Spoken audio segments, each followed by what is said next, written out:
Stephen Phillips. All righty, folks, we're coming into you on this, I guess it's Thursday. I've been out of school all week. I get my days mixed up. It's going to be a good day today. We got Benjamin Van Hook with us first thing this morning. Good morning, young man. How are you? Good morning. Good. How are you? Yeah, I'm glad you're here, man. Pat Malone, you with us, brother? I'm with you. Yeah, good deal. Anyway, Benjamin has been boots on the ground from the get-go with the floods in North Carolina, so I thought it'd be good to get him back because I know a lot of folks are talking about all the fires in California, which is devastating, there's no doubt, but we don't want people to forget about Western North Carolina. And I got a text this morning. I don't know if they said anything to this or not, but Melissa Etheridge is actually planning on doing a fundraiser with her song "Somebody Bring Me Some Water" for California. So that ought to be good. Hopefully. Yeah. Oh man, how So bad? What is the condition in Western North Carolina? How's the recovery going? Slow. It's very slow. You know, right now this week we spent the whole week working on FEMA vouchers, and they were supposed to end on Saturday. Our group, with the help of a bunch of other groups, they got extended to Sunday. Then we got them extended to Tuesday, and late Tuesday we found out that more than likely we got them extended through March. But the problem is a lot of people had already been kicked out. So now we've got to go back and try to find those people that were kicked out and get them back in. What do you mean? These are vouchers for housing, right, Benjamin? Yeah, vouchers for hotels. And here's the thing. Everybody just thinks, well, you know, for the most part, if people just went on and refilled out the form, they would get extended. But what you don't understand is a lot of these people don't have cell phones. They don't know what's going on. You know, there's no way to communicate. And the fact that FEMA is not out there, it's not a big list of hotels. They can go to these hotels and help these people fill vouchers out. Yeah. And they just haven't been doing that. Tom Tillis actually helped out a ton in being the one that actually got the vouchers extended. So that's North Carolina Senator Tom Tillis, correct? Yes. Yeah. Cool. So now, are you talking about FEMA? Have they been? I mean, you know, when it first started, there was all, of course, you know, here we got, well, I think $750 they give to the Western North Carolina. 700 if you qualified, which most didn't. And then what was the qualifications on that? We don't really know. You filled it out and you're supposed to get qualified, and most people didn't qualify. So, well, now they're giving 20 more bucks to the ones in California. I don't know. It's because maybe the cost of living, I guess. I don't know. I mean, with the cost of living, I think we probably came out ahead on that one. Yeah, I guess you're right. That probably got you 2 sacks of groceries and an Uber ride to the grocery store in California. I don't think that got very much. I feel like we probably came out ahead on that. Well, now that got, you know, you're talking about FEMA though. You know, there were a lot of controvery over FEMA when they first come in at Western North Carolina. How is FEMA doing now? I mean, are they actually helping now, or is, you know, a lot of the controversy that went on with that, was a lot of that BS or what? No, most of it was well justified. And I'm not going to say, like I said, if they were there to help, I really feel like they would be at these hotels helping these people fill out fill out the request and helping them get the vouchers. But on the flip side of that, if I'm a hotel, you don't have a lot of people in there right now. So if I'm a hotel that qualifies for FEMA vouchers, I'm probably going to be helping these people fill out those vouchers, you know? So it's double-edged. We talk about the California wildfires, and they're awful, and our hearts go out to them. The one thing I'm seeing is they will probably end up bringing a lot more light to Western North Carolina, right? Because it was so unfair where Biden came in and said that they're going to pay for everything. News channels are picking up on that, so it actually will put the spotlight back on Western North Carolina. It's weird how that works, I guess. Well, I know that the devastation in California is bad. They kind of had a heads up on that, you know, and I feel like the people in Western North Carolina, they had no idea. No, California knew, and I mean, if you watch that Joe Rogan show, the lady that came on there basically said, Los Angeles has just been lucky. If there's ever a fire and the winds turn the right way, it's all going to burn down. And they knew that was going to happen, and they haven't prepared for it. We all know you have to take care of the forest. We have controlled burns in Western North Carolina. Oh yeah. If you're not a good steward and take care of it, God's going to take care of it for you. And it's happened. Yeah, there's no doubt. But I just, I just think that this thing in Western North Carolina, and I know everybody weighs in on California because of all the big stars and all the people out there that, lost their homes and stuff like that. But now, Western North Carolina, which is just right here where we're at. So, we're kind of close enough to it to know what's going on. Benjamin, what's the major needs now in Western North Carolina? What would you say? I mean, how can people help? Because there's, in spite of Stephen, we've got a pretty sizable audience, and how can people help with the cause here? Our biggest need right now, besides housing, which it's going to be a minute on housing. It's hard to work whenever there's not much daylight, and then it's cold and stuff. You can't even get equipment to crank. But right now, it's fuel, heating fuel. So that's firewood, kerosene, gas for generators, diesel fuel for generators, oil for some of these stoves. It's and we have the $1 heating fuel campaign, and we sent another $2,300 this week, and we get right now we're averaging between $1,000 and $2,000 a week coming in, and that goes straight back out. We've had a couple big donors, but for the foreseeable future, it's going to be heating fuel and any kind of heating fuel. If you look at the weather for next week, we're way back. We're back down in the single digits, and you're talking about, campers don't do a very good job during that kind of weather. But we're even worse than campers. We got people in tents. And whenever you're talking about tents and 6 inches of snow and single digits and 20 for the high, that's a rough life. And eventually people are going to lose hope. And whenever they lose hope, all's lost, Yeah. Do you guys have access to those fuels? Do you need donations, or do you need the actual product itself? No, we have access. We've got. So you need donations, right? We just need donations. Yeah, we have several firewood places. We have 3 different heating fuel places that we donate to, and they've got a site set up where they take it, and then people come and pick it up there. So it's set up. The network set up. I've got the website that you can go and donate going on the screen right now. Can you tell them the website where if people is listening want to donate? TheMountainAlliance.com, and we have 2 different places to donate. One's strictly for heating fuel, and one's for housing and heating fuel. Either way, right now, both of them's going to heating fuel. It's about keeping people alive at the moment. We have to keep them alive long enough so we can get the housing part of it taken care of.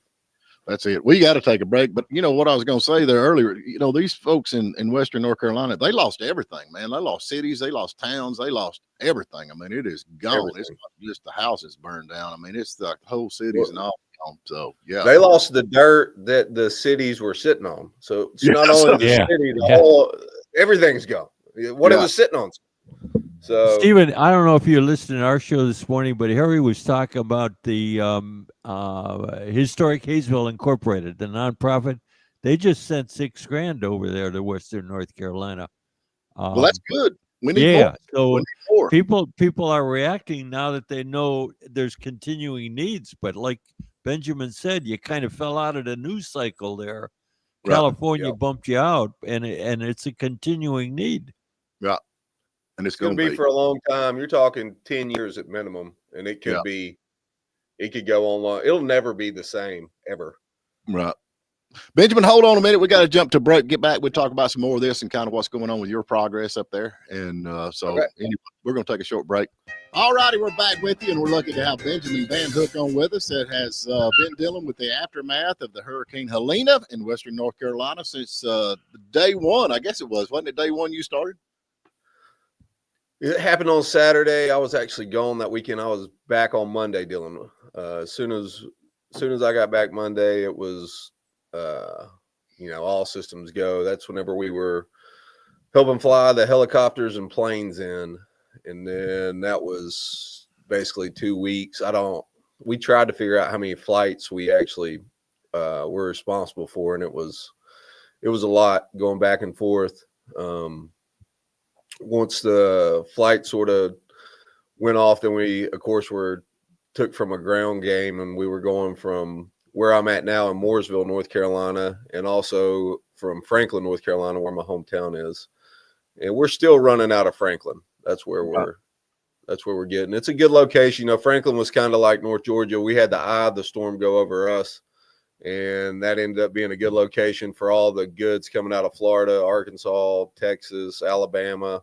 Alabama was a big one. We had a group there that really stepped up and brought everything into us, and then we were able to bring it to Franklin and distribute it out from there. So, well, now let me ask you something. That's one of the things about Western North Carolina, that you talk about, the ground is gone. So the infrastructure, the roads, the bridges, and all that are gone. So how are y'all dealing with access of getting the stuff and the supplies and the gas to the people now? Maybe y'all got makeshift bridges. Yes, there's a lot of makeshift bridges, and we had a little bit of flooding 3 weeks ago that actually knocked a lot of those bridges off and then cut a lot of people back off.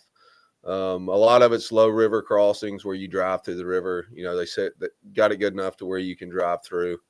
For the most part, you can get to everyone. There's still Elk River has a place that is hard to get to, that you're having to take stuff across a river to get to. But what we're worried about is with the soil and then the roads that were put back, obviously they were put back very quickly. Right. Is now you've got the cold. We all know in the mountains with the freezing and thawing, we have slides anyway. Right. Now you're going to take all this ground that, maybe wasn't put back quite the standard, and then you're going to put these deep freezes and thaws on them. What's going to happen again? We already had 1,900 landslides. I'm guessing there's going to be a lot more of that going forward. Well, that's the thing that we have to deal with, that people do not realize. It's not just take the money up there, this and other. It's actually reaching the people at their places and the stuff. So how many people now are, I guess, not at their house? I mean, that, you can't get to, have moved away or whatever. You got a lot of folks that's pulled the pin, I guess is the way I say it. The majority of the people that pulled the pin were the people who moved in to work in Asheville. Right. That was a mass exiting. They are coming back to an extent. We're actually we already had it planned. We're opening a restaurant in Hendersonville, Cafe Rail, and we're opening a second location there.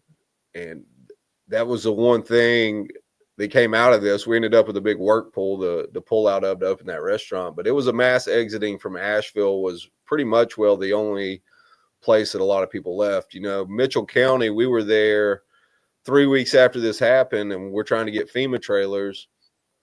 And the government basically came in and told the people they needed to move to South Carolina, that they wouldn't be able to accommodate them in Mitchell County. It was like, man, these people, they're not leaving. Right. You can't get them to move next door. They're not going to leave their land they grew up on. Oh, absolutely. And, they're worried that somebody's going to take it from them. So really, if they would leave, it would help through the winter, but they're not going to leave. Right. So that it does make it a little tougher. And then you throw snow on top of these roads that are already compromised. It's luckily it didn't hit us as bad as it was supposed to last weekend. Right. But if it does hit that bad, I don't know. It's going to be very difficult. I think that's just complicated. Are dropping tomorrow or next week, and then I think they're calling for more snow coming in next week. So WNCstrong.com, I've got it up on the screen there. Y'all can go there and follow a lot of stuff. And then if they want to donate money, I've got it up on the screen. I'll put it back up in a minute. What is the where they can support with cash? Cash, so if the themountainalliance.com has anything that you donate there, you get the 501c3 immediately sent to you. It takes about 3 days, but you'll get a receipt from that one. WNC Strong actually has our GoFundMe up. It doesn't have the ability. We can, if you reach back out to us, we can send you the 501c3 If you want to donate cash, you can go on our Facebook and reach out to us, and we'll get to you. Or you can email me, Benjamin at WNC Strong, and we've had a lot of people donate cash. Okay, so let me ask you another question. I know a lot of people, when this first hit, everybody in our area, we're just right across the mountain from Franklin. I mean, we're just next door to y'all. Yep. And a lot of people in the area were taking food and all kinds of necessities that people needed. Are y'all still getting a lot of that? I know you were talking before about having storage places to put the stuff in that you didn't need, right? Because you got a lot, and you're going to have a lot. So you kind of held on to it and distribute it, but you're still getting a lot of donations as far as food and that kind of stuff. We are, and we're basically supplying a place in Waynesville, and then we've supplied, sort of taken over Black Mountain. There was a girl there by the name of Allison who had never done this before. I think she's 31 years old, and she kind of commandeered the Ingalls Garden Center, and she set up maybe the best supply ran hub that I've seen. We kind of adopted her and started helping get everything to her that she possibly needed because it was so well ran. And the crazy thing is, FEMA tried to kick her out once or twice, and then actually the local government told her she had to go, and she's like, "No, I don't think I'm going to leave." And she just set up and took over, and now she's got to be out of there by January 31st, and she's moving over to another location that's indoors and smaller. That was the problem. But we're trying to transition it to where people are donating money or gift cards to like Ingalls, and then get these people back in a routine of going to the store to shop instead of having to go to a location and, get what they need. Because eventually you have to get back in a routine and get back to some kind of normalcy. And that's going to be an ongoing issue, is getting back to some sort of normalcy where you're going to the grocery store, where you're going to Walmart. Because right now everybody, got used to going to Ingalls Garden Center and getting that's everything. The thing. And they need to kick her out because the government can run it so much more efficient than private. Yeah. She's impressive. Like she was a photographer, right? And she lived there. She went downtown that morning, asked what she could do. Nobody really had a plan, so she just went back and commandeered the Ingalls outdoor center and made her own plan and set it up. And then you've got this 31-year-old girl that the Army ends up coming in and taking orders from. And it was, I would go there and I'm like, is Allison here? No. Army guys are like, let me see if she'll talk to you at this time. I'm like, what? I've been talking to her on the phone the whole time.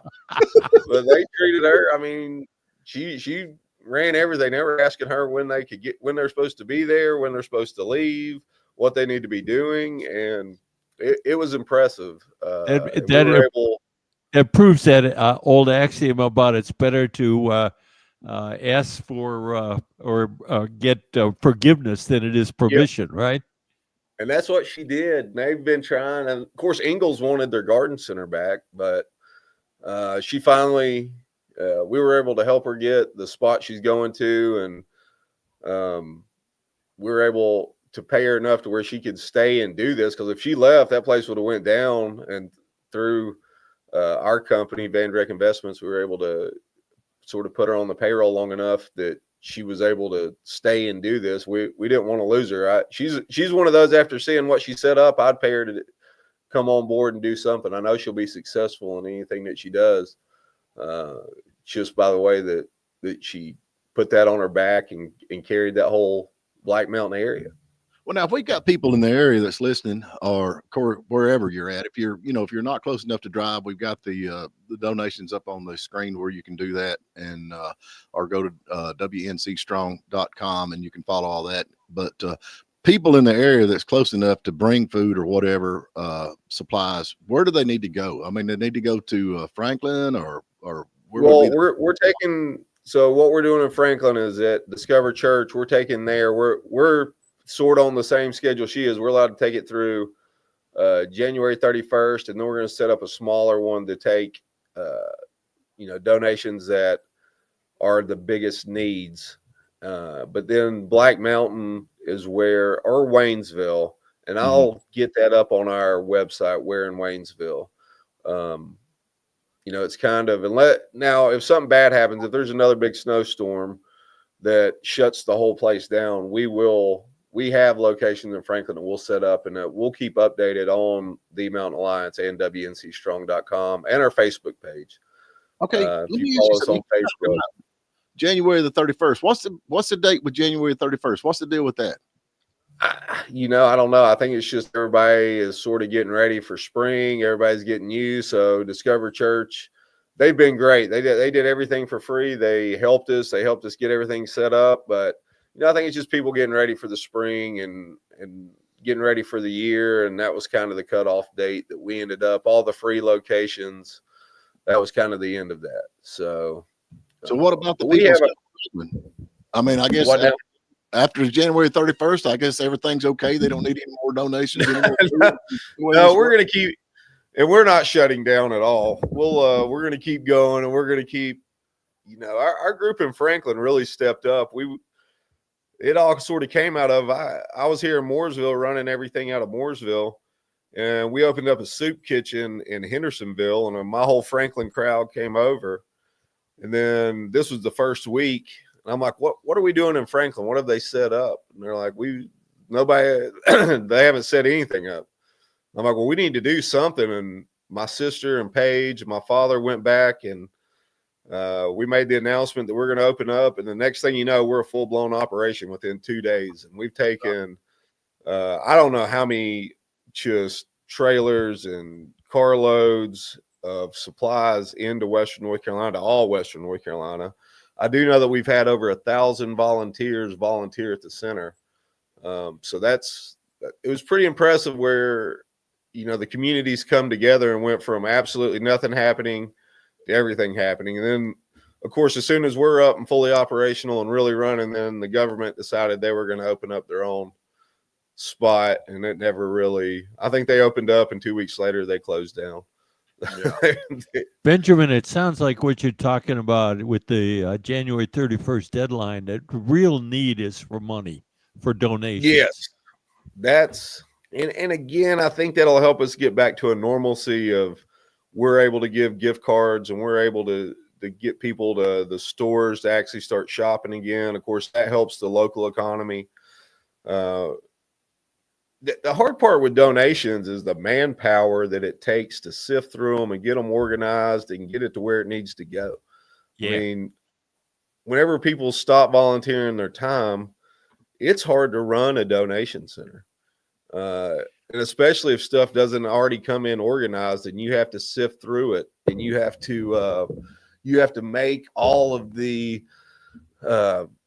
just scheduling to get people there, to get it organized, so you know what you have, get it in categories, get it inventoried, and then find the needs in the places, and then get it from where you have it in stock to those places. It's a lot of manpower. It's a full-time job.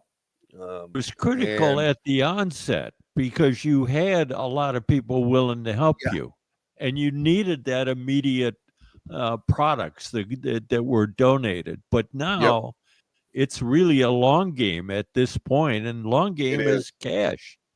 That's what is going to make this, and that's our whole point with WNC Strong, is to, you know, like we talked about the wildfires, taking the attention off of it. But our whole long game is, we have to do whatever we have to do to keep us in the news and keep us relevant, to be able to get the cash to rebuild.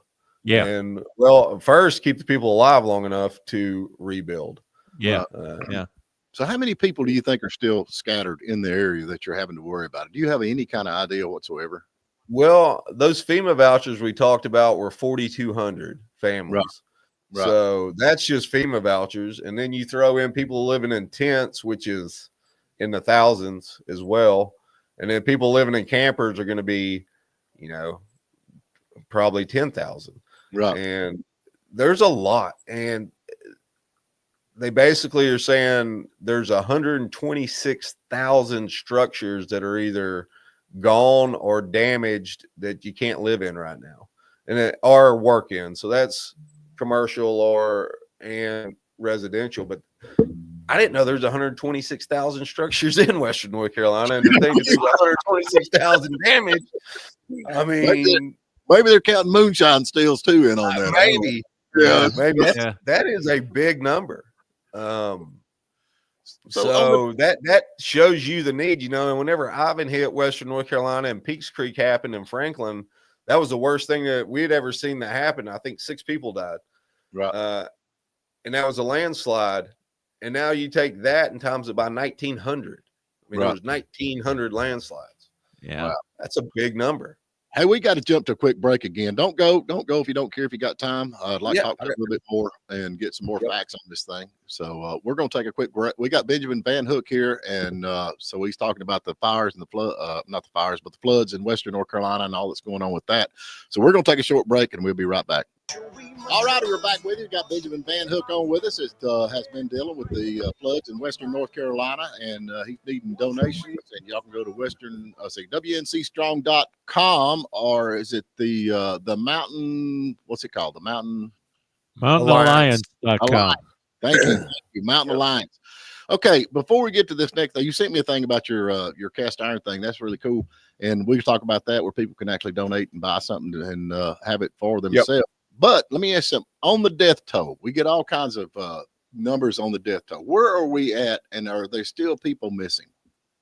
Yeah, there's a lot missing. We'll never know what the death toll is, mainly because the amount of bodies that are gone. This water was going 134 miles an hour, and you throw that on top of the rocks and the boulders that they're hitting, they just disintegrated. Whenever I first came on here, I was thinking it was probably more and closer to 10,000, but I'm going to say it's close. It's going to be between 1,000 and 2,000 is going to be my final, but that's never going to be verified, and they're never going to say that number.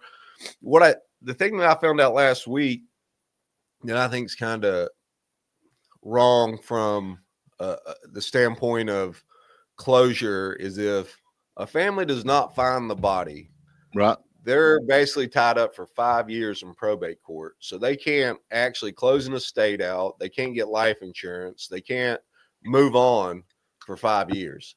And there's going to be so many bodies that they're not going to find. Right. And, you take a bad situation and you make it worse for a family whenever they're already just distressed and it's the worst thing that's ever happened to them or probably anybody else. Yeah, just devastating. And then you're going to tie them up for 5 years. And I don't know what the answer to that is, but it doesn't seem like that's it to me. So I don't understand that. They're reporting, I think 125 is what I'm getting reported on as far as what they're saying the loss of life. I know, and that's the number I see, so that's the number you have to go with. But man, you talk to people up there and then you see how many different situations there are, and I could be totally way off. That's the number they verified. That's not the number. That's just verified. We look at what happened with the fires in California. I mean, the first number was 3, and now it's 30 some or whatever it is, because the more they search. And Benjamin's right. At this point, you're not going to find bodies. You're not going to be able to. They'll verified. They'll find bodies that are in these pools at the end of these rivers where all the houses ended up, and they're up underneath those piles at the moment. But there's a lot of bodies you won't find, right? Simply because there might only be a finger or a toe or a foot left of them. That's right. Yeah. When you throw 100, that number, whenever FEMA told me the number of 134 miles an hour, and that's what those rivers were running. That's because somebody actually asked him, like, you think anybody fell in this water and didn't drown? And his answer was nobody drowned if they fell in. They died instantly from blunt force impact. The water was going 134 miles an hour. And that's mind boggling to me, thinking that's how fast, stuff came rushing down. And that's why there's nothing left. And water is powerful, man. It is powerful. Yep. There's no doubt it's powerful. So anyway, but I'm And like, I don't understand. I mean, after somebody's been gone for 2 or 3 months, I think it's pretty much safe to say, hey, I don't think he made it. You know? Yeah. You give the family some kind of closure, you know, and the life insurance alone would help them get back on their feet, or just being able to close the estate out. You know, you can't buy, you can't sell, you can't transfer. You know, all that property is just going to be tied up. Problem with that is that would take legislation to change that rule. Yeah, we ain't getting that. No, that goes fast. Tell us about this North Carolina NC Strong castiron.com. What is this? So that's a cast iron. We partnered with Lodge Cast Iron out of Tennessee, and basically that is a way for it's a limited run, and you have the WNC Strong logo on the back. So everyone that someone buys, it's a very nice cast iron. If you know Lodge Cast Iron, they're amazing. Yeah. But basically everyone that is bought, they also donate one. So basically it's a 2-for-1 deal. You get a cast iron, they give a cast iron to one of the survivors in the mountain that lost their cast iron. Our goal right now is 1,000. And of course I bought several. We're waiting on the first one. They're going to make it so we can actually show people. But if you go to WNCstrongcastiron.com, you can see the design that we're putting on it. And it's a 10-inch cast iron. That's what I cook in.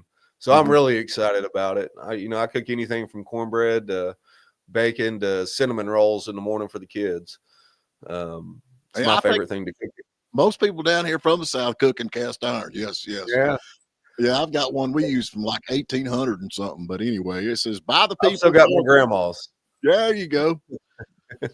Forged through unity, North WNC Strong. So that's really cool. That is really cool. So they can go get that. So anyway, to raise money to help these people.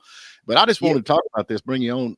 What else are we missing, man? I know I'm trying to touch base on everything, but I know we're missing something other than, I know you had a lot of, it's funny how many, you had some like superstars coming up there flying. I mean, had Garrett come up there with his helicopter and all that. You're still getting a lot of folks. Greg Biffle. So right now the main thing is we're trying to figure out ways to raise money for the long haul, because people just can't donate forever. So that's sort of what WNC Strong is it's just like the cast iron, just like the apparel that we're doing. We're trying to find ways to bring money into Western North Carolina, and that's going to go. We're right now getting products that are made in Western North Carolina. We're able to bring on a lady that helped build Bed Bath & Beyond.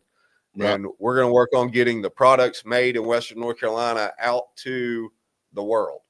So that's one way, if we can sell a product that's made in Western North Carolina to somebody outside, that's going to bring money back into Western North Carolina.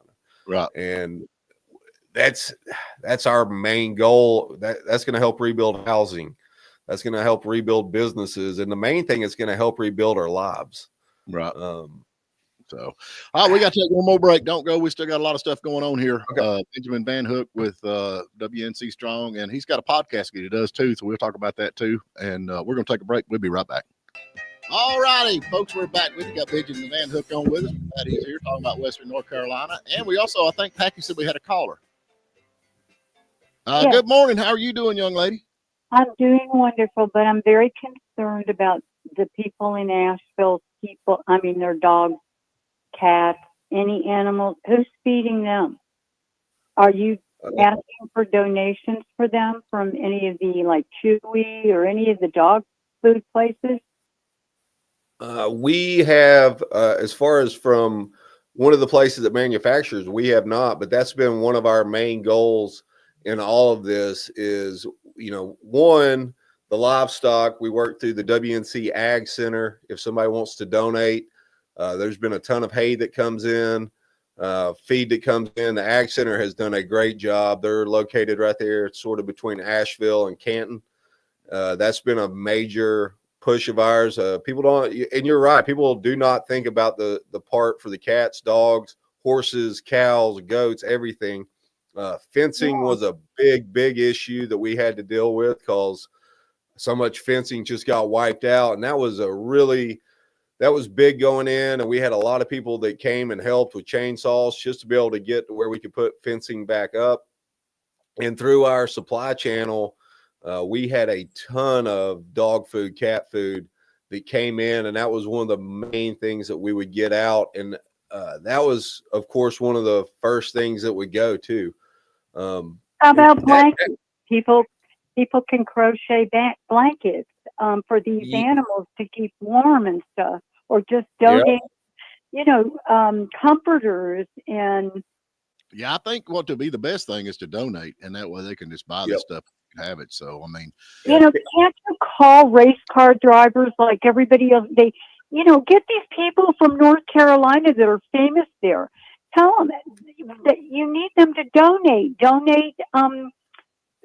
well, now, if you've been following this, Singing for them. there are a lot of people. There are a lot of people that are involved in this. I know, but they need more. Right. So, I agree. We do need more. 100%. Home Depot, Lowe, Walmart.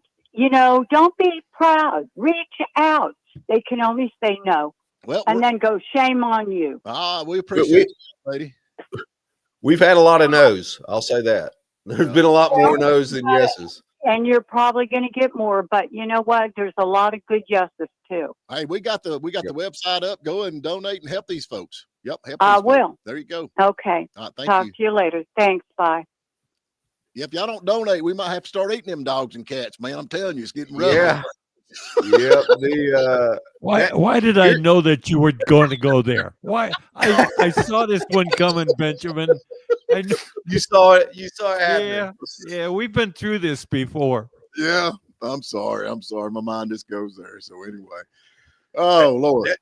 The dog food, that's a tough one though. We had to have a lot of it, but dog food's heavy. And whenever people are bringing stuff in, you think water's heavy and dog food's heavy. Those trailers got loaded down quick. If you showed up with a load of water and had a bunch of dog food on there, they had to be over the weight limit. Thank God they waived all those weight limits, because I know that water and dog food put you over it really, really quick. That's funny. My boy Evan, he flew there for 2-3 days when all this hit, and I think he was flying a 172 or 182. I can't remember. They load that thing down with dog food. He's like, I can't all that. No, yeah, you don't understand that. Water and dog food on an airplane. The weight limit went up really fast. Like, he's like, golly, can't man. take off. So I can't haul it so much. You put 4 bags of dog food in there. I'm overweight. That ain't gonna work. Yeah. So. That's Anyway. a fact. 50 pounds of dog food, you put 4 in there. We all, David flies us. That takes up a lot of space really fast. That's a lot of people. Yeah. So anyway, y'all, they're needing donations. How about volunteers? Are y'all still needing volunteers, or how's that going? That's starting to cut down now. If you are a volunteer that has, yes, we go up, cook volunteers, people with chainsaws, people with dozers, people that can cut firewood, all those. That's a very big need right now. Right. The firewood is a big one, and I know in the mountains we have a lot of people that cut firewood. There's a lot of people that split firewood. We'll help you if you want to help. We'll help get the logs to you, because that's one thing with all these trees down that got in that of course got washed down and then piled up. Those trees are basically useless, and we're trying to come up with ways to store them to where they can dry long enough, because we're going to need firewood for a long time, where we can eventually make them firewood, because structurally, whenever they're soaked like that, there's no more using them for housing or anything really. They all get broke up, and I guess the membrane between the rings actually breaks down whenever they get soaked. They could become Home Depot 2x4s. There you go. Yeah, that's a fact with the wave. Sorry about that. I hope Home Depot wasn't one of your donors. I think I'm rubbing off on Pat just a little bit there. Yeah. Oh, well, I hope we've covered everything. And Benjamin, I know you're busy, and I sure appreciate you coming on. We're about out of time. Y'all go donate. I've got WNCstrong.com, and then so y'all can go to that and donate. Anything else we need to cover before we go? The only other thing I would say, if anybody knows of land excuse me, anybody knows of land that can be donated, if you have any in Western North Carolina, if you know somebody, we are looking for that desperately. Anything to put housing on, anything to develop to put housing on. I'm actually headed right now. I'm leaving. A guy has 500 acres in Old Fort. Right. And I'm going there to talk to him about breaking off a piece of it. If we can get 20 acres, we can put 40 houses on it. And we're desperately looking for land. So if you know any, and it doesn't have to be a total donation. Of course, you get a tax write-off for that. But if you can donate some and us buy some from you, it'd be the same thing. So one more thing before we go, you do a podcast if people want to keep up with this. What is the pod? We got about 5 seconds. What is the podcast? So right now the podcast is just on our Facebook, WNC Strong. We stream live from there. So you can visit us on there. We're getting ready to start Spotify. Is that what we're going on? We're getting ready to be on Spotify, and it'll be WNC Strong. All right, man. We appreciate you so much for joining the show and keeping us up. We'll get you back in a day or two. Thank you, Benjamin. Appreciate you, man. All right. We want a big shout out to Rose Auto and Logan Turnpike Mill for bringing you the show today. These are 2 great locations. We love them both dearly. And right now, Stephen, we're going to give away a Logan Turnpike Mill gift certificate right now, $15 to go try some of their delicious mixes, flours, jams, jellies, and more. Logan Turnpike Mill in Blairsville, right off the square. Call us 706-379-9770 for a $15 gift certificate. Thank y'all so much. We'll talk to you tomorrow.